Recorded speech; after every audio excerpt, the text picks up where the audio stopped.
ইংরেজদের বিরুদ্ধে বিপ্লবীরা কতই না লড়াই করেছে, কিন্তু তারও আগে দেশের গরিব মানুষেরা নিজের অধিকার ছিনিয়ে নেওয়ার জন্য লড়াই করেছে। জাতপাতের নামে না জানি ইংরেজরা কতই শাসন করেছে, ইংরেজরা অত্যাচার করে শোষণও করেছে।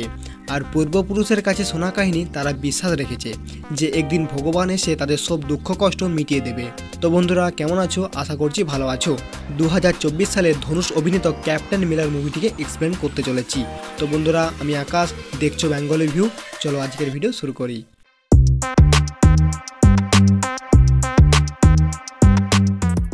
কাহিনী শুরু হয় 1930 সাল থেকে, যেখানে ইংরেজ পুলিশরা এক মানুষকে ধরার প্রচণ্ডভাবে চেষ্টা করছে, যাকে ধরতে পারলে 10,000 টাকার পুরস্কারও রাখা হয়েছে।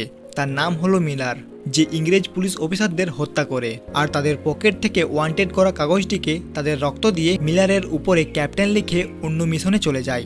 তার মিলার নামের উপরে ক্যাপ্টেন লেখার কারণ কি, সেটা আমরা আগে জানতে পারবো।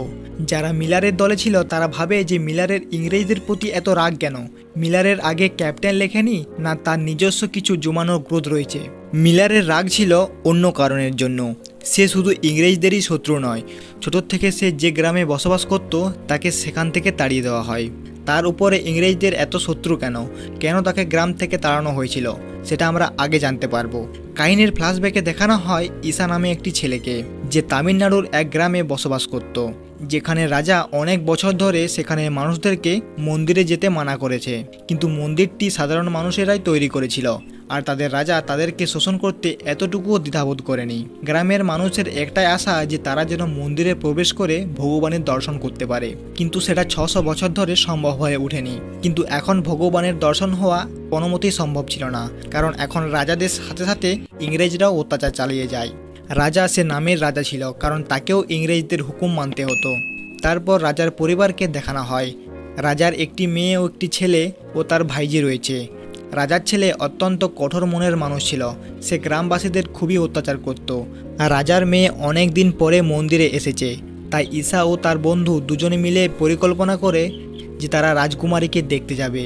তারা অন্য কোথাও জেনেছে যে রাজকুমারী দেখতে খুবই সুন্দরী, যে এরকম কথা সেরকমই কাজ। তারা রাজকুমারীকে দেখার জন্য বেরিয়ে পড়ে, কিন্তু তাদের মনে এটা ভয় ছিল যে তাদেরকে যদি ধরতে পারে তাদেরকে ফাঁসিও দেওয়া হতে পারে।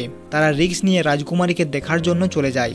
মন্দিরে ঢুকে রাজকুমারীকে দেখার পর তারা ফিরে আসার সময় রাজার ছেলে তাদেরকে দেখে ফেলে। সৈনিকদেরকে তাদের দুজনকে ধরতে বলে, তাদেরকে সেখান থেকে বাঁচাতে সাহায্য করে রাজার ভাইজি ভেলমতি। তারা দুজনে যদি ধরা পড়ে যেত তাহলে তাদের মৃত্যু নিশ্চিত ছিল। ওখানে আমরা এটা জানতে পারি যে রাজা ভেলমতিকে পছন্দ করত না, শুধু একটি ভালো সুযোগের। মন্দিরে গিয়েছিল সে রাজার মেয়েকে দেখার জন্য, যে খুবই সুন্দরী ছিল, কিন্তু সে ভেলমতিকে ভালোবেসে ফেলে, কারণ সে তাকে বাঁচিয়েছে। ঈশা তার বন্ধুকে বলে যে এবার সে মন্দিরে যাবে আর ভেলমতিকে সে তার মনের কথা খুলে বলবে। তাই সে পরের দিনে মুখে রং মেখে রাজার লোকেদের মতো সেজে মন্দিরে চলে যায়। সেখানে ঈশা জানতে পারে যে ভেলমতি আজ অন্য একটি ছেলের সাথে ওখান থেকে পালিয়ে যাচ্ছে। রাজার কানেও খবর চলে যায় যে ভেলমতি এখন পালিয়ে যাচ্ছে, তাই সে তার সৈনিকদেরকে আদেশ করে ভেলমতিকে মেরে দেওয়ার জন্য। তখন ঈশা ভেলমতিকে সাহায্য করে সেই ছেলেটির সাথে পালিয়ে যাওয়ার জন্য। আর এই বিষয়টি যখন ঈশার দাদা জানতে পারে, সে তাকে খুবই বকে। ঈশার দাদা একজন বিপ্লবী মানুষ, সে ইংরেজদেরকে সহ্য করতে পারত না।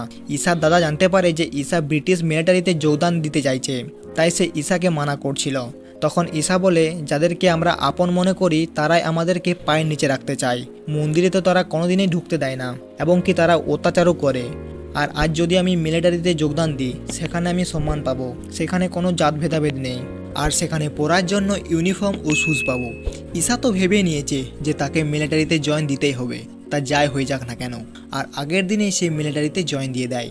সেখানে তাদেরকে প্রাক্তন করার জন্য ট্রেনিং দেওয়ানো হয়, আর একটি বিশেষ দিনে তাদেরকে ইউনিফর্ম দেওয়া হয় ও তার সাথে সাথে তাদেরকে নামকরণও করা হয়। সেখানে ঈশার নাম দেওয়া হয়েছিল মিলার। ইংরেজরা তাদের নাম উচ্চারণ করতে অসুবিধা হতো বলে ইংরেজদের মতো নাম দেওয়া হতো। ঈশা মিলিটারিতে জয়েন দেওয়াতে সে খুবই খুশি ছিল। সে ভাবে এটাই তো জীবন, যেটা সে চেয়েছিল। ঈশা এখানে দায়িত্ববান হয়ে সব কাজ করত, আর সে খুব খুশিতেই ছিল। তার কিছুদিন পরেই তাদের পুরো দলটিকে একটি মিশনে নিয়ে যাওয়া হয়। তারা সেখানে পৌঁছে যায়। যেখানে অনেক বিপ্লবীরাই ছিল যারা সেখানে একটি আন্দোলন করছিল। সমস্ত মিলিটারি গান নিয়ে তাদের পিছনে ফায়ার করার জন্য রেডি হয়ে থাকে। সেখানে ঈসা ও তার 2 বন্ধুও ছিল। তারা ভাবে যে এখানে কি বিপ্লবীদের গুলি করতে হবে, তারা খুবই কষ্ট পায়। তখনই জেনারেল তাদেরকে ফায়ার করতে বলে। সবাই একটানা গুলি চালিয়ে গেলেও তারা 3 জন গুলি চালাতে পারে না। জেনারেলের কোথায় বাধ্য হয়ে তাদেরকেও গুলি চালাতে হয়। ঈসা কখনোই ভাবেনি যে তাদেরকে নিজেদের আপন মানুষদেরকে হত্যা করতে হবে। ঈসা কেঁদে ফেলে। কিছুক্ষণের মধ্যে সেখানে থাকা সব আন্দোলনকারীরাই মারা যায়। ঈসার এক বন্ধু সে কষ্ট সহ্য না করতে পেরে আত্মহত্যা করে ফেলে। আন্দোলনকারীদেরকে আগুনে পোড়ানো হচ্ছিল। সেই সময়ে ঈসা রেগে জেনারেলকে হত্যা করে দেয়। আর সে নিজেকেও মারতে যাবে, তখনই অন্য একটি বন্ধু এসে তাকে বাঁচিয়ে নেয়। সে বলে, আমি এক বন্ধুকে হারিয়েছি, আর এক বন্ধুকে হারাতে চাই না। তুমি এখনই এখান থেকে চলে যাও, না হলে ইংরেজ সৈনিকরা তোমাকে মেরে ফেলবে। মিলার সেখান থেকে পালিয়ে যায়। সে প্রথমে গ্রামে আসে। গ্রামের মানুষ জেনে গেছে যে তাদের মিলিটারি দল বিপ্লবীদেরকে হত্যা করেছে। সেখানে ঈসার দাদাও ছিল। গ্রামের মানুষ ঈসাকে কথা শুনিয়ে গ্রাম থেকে তাড়িয়ে দেয়। মিলার জঙ্গলে জঙ্গলে পাগলের মতো ঘুরে বেড়ায়। আর সে আগের মতো আর শান্তশিষ্ট থাকে না। সে পুরোপুরি মিলারের মতো আচরণ করে। তারপর একটি বিপ্লবীদের ছোট দলকে দেখানো হয় যারা ইংরেজ সেনাদের সাথে লড়াই করছিল। ইংরেজি সেনা বেশি থাকাতে তারা বিপ্লবী দলকে চারদিক থেকে ঘিরে নেয়। আর তখনই সেখানে ক্যাপ্টেন মিলার আসে। মিলার তাদের সবাইকে গুলি করে হত্যা করে। যে কাজটা পুরো বিপ্লবী দল করতে পারে না, মিলার সেটা একাই করে দেয়। সে সব ইংরেজ পুলিশদেরকে হত্যা করে দেয়। যেটা দেখার পর বিপ্লবীদের দল ভাবতে থাকে যে একে কি আমাদের দলে রাখা যাবে। তখনই একজন বলে যে ওর উপরে 10,000 টাকার পুরস্কার রাখা হয়েছে, একে কিভাবে দলে রাখা যায়। একে দলে রাখা মানে দলকে বিপদে ফেলা। কিন্তু বিপ্লবী দলের নেতা মিলারের ফাইটে মুগ্ধ হয়ে গেছে। সে বুঝতে পারে যে মিলার একজন আর্মি ছিল। মিলারের মধ্যে অনেক রাগ ছিল ব্রিটিশ সেনাদের উপর। আর মিলারের এটা ভেবে আফসোস হয় যে সে মিলিটারিতে জয়েন করাতে সে সব কিছু হারিয়েছে, তার নিজের ভাই, তার নিজের গ্রাম, সব কিছুই। বিপ্লবী দল মিলারকে তাদের দলে যুক্ত করে। তাকে যুক্ত করাতে তারা অনেক লড়াই জিততে থাকে। একদিন লড়াই চলাকালীন মিলারের গুলি লাগে। তখন তাদের দল মিলারকে অন্য একটি বিপ্লবী দলের কাছে নিয়ে যায়, যারা লড়াই ঠিকই করতো না, কিন্তু তারা একাধিক আন্দোলন, সঠিক বিচার ও চিকিৎসা করত। মিলারকে সেখানে নিয়ে আসা হয় আর তাকে চিকিৎসা করে সে রাজ্যের রাজকুমারী ভেলমতি। কিন্তু সে এখন রাজকুমারী নেই, সে এখন বিপ্লবী দলে যোগদান দিয়েছে। চিকিৎসা করার সময় ক্যাপ্টেন মিলার জানতে পারে যে 300 জন বিপ্লবীদের হত্যা করা হয়েছিল সেখানে ভেলমতির স্বামীও ছিল, সেও সেখানে মারা গেছে। সেটা শুনে মিলারের খুব খারাপ লাগে। তার থেকেও বেশি রেগে থাকে ভেলমতি, কেননা সে তার স্বামীর হত্যাকারীকে বাঁচিয়েছে। সে মিলারকে বলে, আমি তোমাকে মেরে দিতে চাই, কিন্তু আমার কাজ হত্যা করা নয়, আমার কাজ হলো জীবন দান দেওয়া। আমি তোমাকে ক্ষমা তখনই করব যখন তুমি জেনারেলের ছেলে রিলেকে মৃত্যুদণ্ড দেবে। যার পর আমরা জেনারেলের ছেলে রিলেকে দেখি, যে খুবই নিষ্ঠুর, যে সাধারণ মানুষকে খুবই অত্যাচার করত। কাউকে হত্যা করার আগে সে দুবার ভাবত না। কিন্তু সে এখন সেখানে রাজার কাছে এসেছে। সে জানতে পেরেছে যে মন্দিরের মধ্যে এমন একটি মূল্যবান জিনিস রয়েছে যেটি 600 বছর ধরে মন্দিরে রাখা হয়েছে। এখন সে সেটাকে নিয়ে যাওয়ার জন্য এখানে এসেছে। মন্দির থেকে ওই মূল্যবান জিনিসটিকে নিয়ে সে চলে যায়।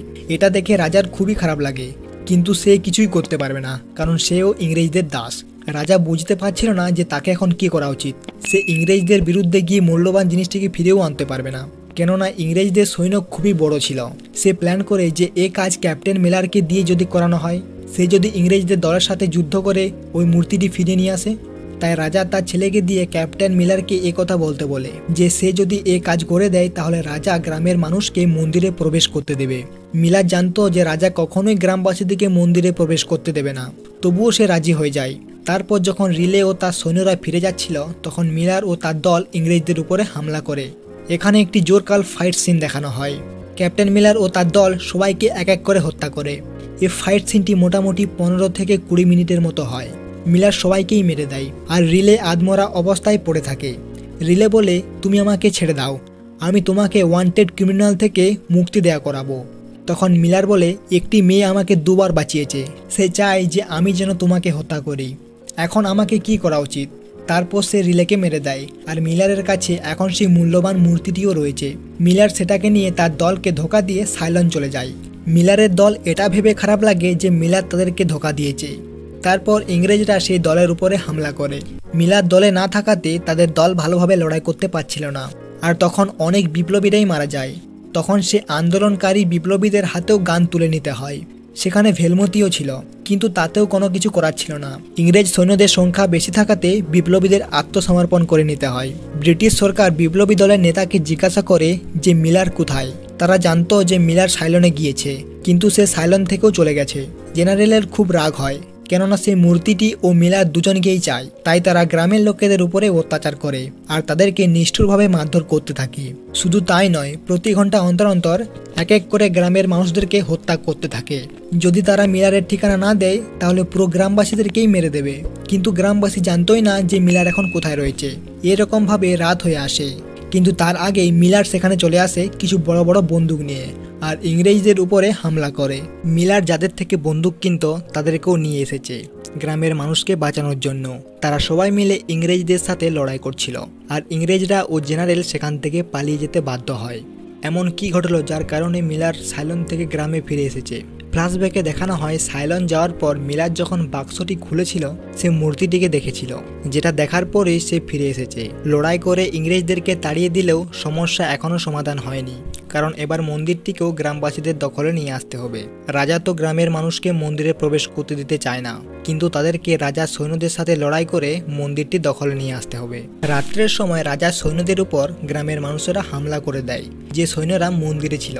গ্রামের কিছু মানুষ বুদ্ধি করে গ্রামের পিছনের দেওয়ালের গুপ্ত রাস্তা দিয়ে মন্দিরে প্রবেশ করে। কিছু মানুষ মেন রাস্তা হয়ে রাজার সৈন্যদের সাথে লড়াই করতে করতে মন্দিরে প্রবেশ করে। সেখানে ভেলমতির হাতে রাজার মৃত্যু হয়। গ্রামের মানুষ মন্দিরে প্রবেশ করতে পারলেও বিপদ এখনও পিছু ছাড়েনি, কারণ জেনারেল পরের দিন তার পুরো আর্মি নিয়ে সেখানে হাজির হয় গ্রামের মানুষ ও মিলারকে হত্যা করার জন্য। মিলার জানতো যে এমনই কিছু একটা ঘটবে, তাই সে আগের থেকে কিছু প্ল্যান করে রাখে। কিছু ইংরেজ সৈন্যদের গায়ে টাইম বোম লাগিয়ে বেঁধে রাখে, আর যখনই সৈন্যরা তাদের সংস্পর্শে আসে টাইম বোম বিস্ফোরণের কারণে অনেক সৈন্য মারা যায়। কিন্তু এখনও জেনারেলের কাছে অনেক সৈন্য রয়েছে আর ওখানে একটি জোরকার ফাইট সিন দেখানো হয়। আর যাই হোক, ফাইট সিনগুলি ব্রুটাল হলেও অ্যাকশনে ভর্তি ছিল।